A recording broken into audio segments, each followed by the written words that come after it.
नमस्कार। आज हम दिल्ली के गाजीपुर बॉर्डर पर और मेरे साथ में है राहुल नागपाल जी, जो कि लगातार पिछले 3.5 महीने से इस आंदोलन को कवर कर रहे हैं और समय समय पर आपको बहुत सारी जानकारियां दे रहे हैं कि किसान आंदोलन में आखिर चल क्या रहा है और किस तरह से सरकार आज भी अपनी उसी बात पर डटी रही है कि ये तीनों काले कानून वापस नहीं होंगे।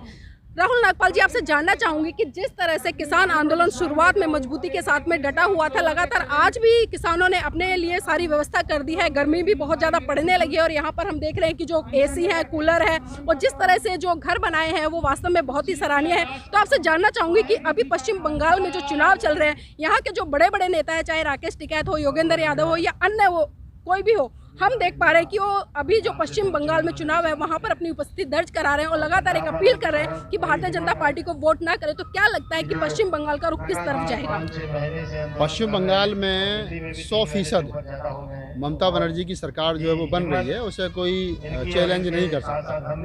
दूसरा जो आपका सवाल है कि राकेश टिकैत हो, योगेंद्र यादव हो, वो लोग बंगाल में हैं, तो बंगाल में क्या करें? बंगाल में इसलिए हैं कि सरकार से किसान तो यहाँ से 3 बिल वापस कराने के लिए और एमएसपी पे कानून बनवाने के लिए आया था, लेकिन सरकार ने 11 दौर की बातचीत के बाद में ये कहा कि जब बातचीत फेल हो गई तो उसने दोबारा बातचीत करने का मन नहीं बनाया। किसान उसके बावजूद भी यहाँ जो है वो पड़ा है। अब सोचने वाली बात यह है कि कब तक पड़ा रहेगा। एक न कुछ समय, कोई सीमा तो होगी। सरकार की तरफ से कोई भी रेस्पॉन्स नहीं मिल रहा है, तो ऐसी स्थिति में ये बनता है कि सरकार ने जो पिछले दिनों कहा गुजरात के चुनाव को लेकर के कि सरकार, देश की जनता तो हमारे साथ है, अगर कृषि कानून के खिलाफ होती तो गुजरात में हमको वोट नहीं पड़ता। ये बात अलग है कि उन्होंने पंजाब के बारे में जिक्र नहीं किया। ये बात अलग है कि हाल ही में जो दिल्ली में 5 निगम के सीटों पर जो चुनाव हुए हैं, इनका सुपड़ा साफ हो गया, इसका जिक्र उन्होंने नहीं किया, लेकिन उन्होंने गुजरात का खासतौर से जिक्र किया। तो यहाँ ये बात स्पष्ट हो जाती है कि सरकार जो है वो कहीं ना कहीं वोट की बात जो है, वोट की भाषा जो उसे समझ रही है, वो वोट काउंट करा रही है, वो गुजरात को काउंट कर रही है। और अगर गुजरात को काउंट कर रही है तो फिर क्या बचता है किसान के पास में? ऐसे खुले में तो हम लोग ज़्यादा समय तो बैठ ही नहीं रहेंगे। तो यही बचता है कि किसान जो है वो वोट की अपील जो है वो करे। अब वोट की अपील क्या है? वोट की अपील ये है कि बंगाल में चुनाव है, अब चुनाव है तो फिर क्या कर सकते हैं? फिर तो यही कहेंगे बीजेपी को वोट मत दो। तो ये कहा है कि नॉट फॉर वोट बीजेपी, और नारा लगा है कि बीजेपी को वोट जो वो नहीं करना है। उसमें राकेश टिकैत हैं, योगेंद्र यादव हैं और संयुक्त किसान मोर्चा के तमाम वो साथी हैं जो गुजरात में गए और गुजरात में जाकर के उन्होंने कहा कि बीजेपी को वोट मत देना। पत्रकारों ने सवाल किया, हमसे भी सवाल किया, हमने भी लोगों से सवाल किए कि तो बीजेपी को वोट नहीं देंगे तो क्या ममता बनर्जी को वोट दें? तो हम कल भी कह रहे थे और आज भी कह रहे हैं कि ममता बनर्जी को वोट दोगे, ये आपका विवेक है, लेकिन हम ये जरूर कह रहे हैं कि आप बीजेपी को वोट मत देना, क्योंकि 5 लाख किसान दिल्ली के आसपास पड़ा है, 10 लाख किसान जो है वो आंदोलित है। जब ये 15-20 लाख जो किसान आंदोलित है, उसकी भाषा को सरकार नहीं समझ रही है, उसकी भावनाओं की कदर नहीं कर रही है, तो फिर बंगाल के लोगों की भाषा की कदर या उनके मान सम्मान की कदर क्या करेगी? इसलिए बंगाल हम लोग गए। जी, अभी 2 दिन पहले टीवी पर एक डिबेट सुन रहे थे और जो बीजेपी के प्रवक्ता है लगातार वो ये कहने का काम कर रहे थे कि जो किसान आंदोलन है वो आज के समय में बहुत कमजोर हो गया है और जो भीड़ है वो भी लगातार कम हो गई है। तो कहीं ना कहीं जो इनको पैसे दे के आयोजित किए जा रहे थे वो लोग अब घर वापसी कर रहे हैं। तो इस पर क्या दृष्टिकोण? देखिए, 2 चीज़ है मैडम। इन्होंने कहा कि किसान आंदोलन अब कमजोर हो गया, तो इसका मतलब ये स्पष्ट है कि पहले मजबूत था। ये तो इन्हीं की भाषा से क्लियर हो गया। तो अगर 26 जनवरी के में जो घटनाएं घटी दिल्ली के अंदर, उसके बाद में 28 जनवरी को जिस प्रकार से 10-15 हज़ार फोर्स गाजीपुर बॉर्डर पर राकेश टिकैत को गिरफ्तार करने के लिए पहुंची थी, तो उस समय तो आंदोलन मजबूत था, अब तो कमजोर है। जब आप आज से 1.5 महीने पहले आंदोलन को कुचलने के लिए यहाँ 20,000 फोर्स भेज सकते हो, तो आज तो बहुत कमजोर, आज भेज दो ना। फिर अगर आंदोलन कमजोर हो गया तो खदेड़ दो आंदोलन को।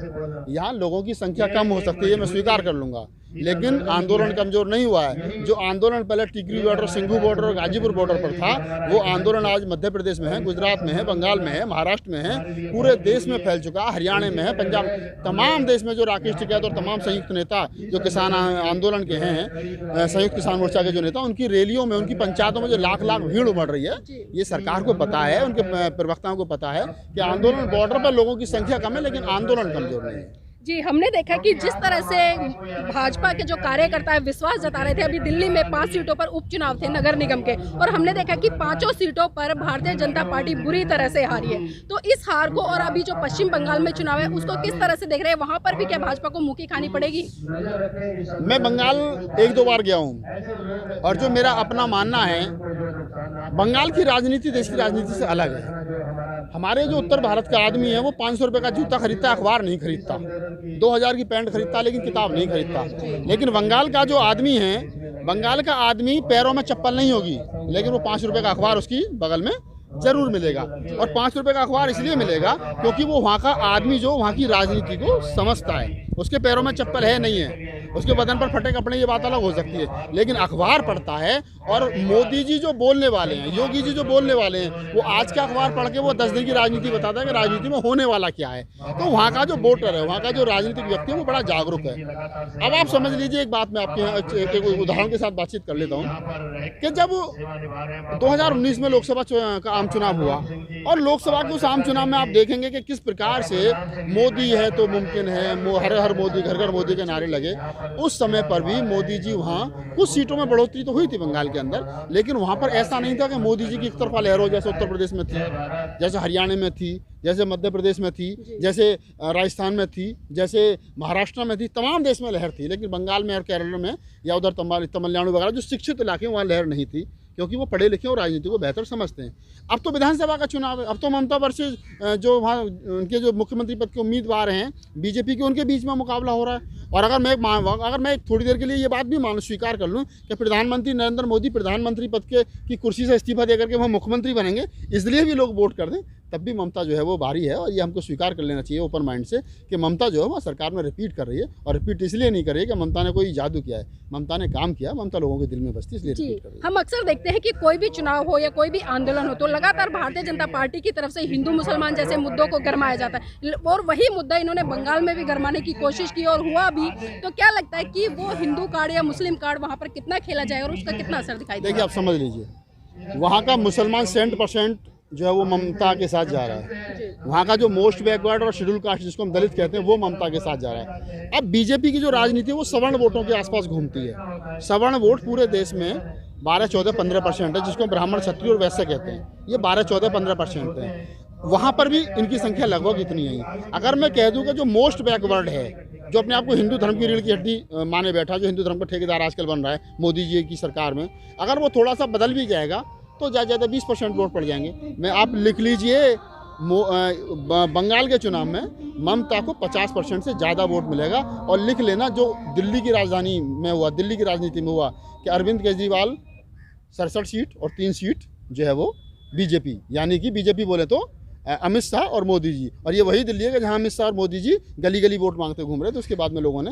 आईना दिखा दिया था। बस राहुल नागपाल जी, अक्सर हम हर चुनाव में देखते हैं कि किसी ना किसी पार्टी की बहुत ज़्यादा लहर होती है, खासकर भारतीय जनता पार्टी से ज़्यादा। लेकिन जब चुनावी नतीजे आते हैं तो बिल्कुल ही फेर पलट और उलट पलट हमें दिखाई देता है। तो इसी तरह से अभी हम पश्चिम बंगाल में जो देख रहे हैं, लगातार जो जमीन पर, धरातल पर बात की जा रही है, लोगों से एक ही आवाज़ आ रही है कि इस बार ममता बनर्जी जीतकर आ रही हैं। तो क्या लगता है कि भारतीय जनता पार्टी जो इतनी दावेदारी कर रही है पूरे विश्वास के साथ में, कहीं ईवीएम का तो घपला नहीं होगा इस बार? दो चीज़ समझ लो।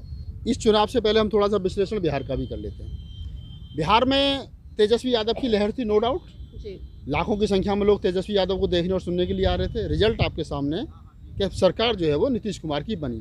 और मैं कह सकता हूँ कि सरकार बनी नहीं, सरकार छीनी गई बिहार में। अगर मैं दोनों की वोटों का देखूं तो लगभग 17 से 18 सीट ऐसी हैं बिहार के अंदर जो 800, 900 और 1000 के बीच में हराई गई हैं, और जिनका परिणाम जो है वो रात को 12 बजे और 2 बजे आया। 24 घंटे में उनका परिणाम जो है वो नहीं आया। अब मैं यहाँ एक बात और कर लेता हूँ कि बिहार में अगर नीतीश कुमार और तेजस्वी यादव की वोटों की काउंटिंग को हम देख लें तो केवल 12,700 वोट जो है वो नीतीश कुमार को ज़्यादा मिले हैं, और 12,700 वोट उनके अनुसार पूरी ईवीएम में गड़बड़ी, पूरी बेईमानी के बाद में उनको कम मिले हैं। अगर वो चुनाव निष्पक्ष होता तो नीतीश कुमार की जमानत जब्त हो जाती। अब हम आ जाते हैं बंगाल पे। अगर हम बिहार को आईना मान करके बंगाल की राजनीति का विश्लेषण कर लें, मैं ये मान भी लूँ कि ये गड़बड़ी करेंगे तो कितनी करेंगे।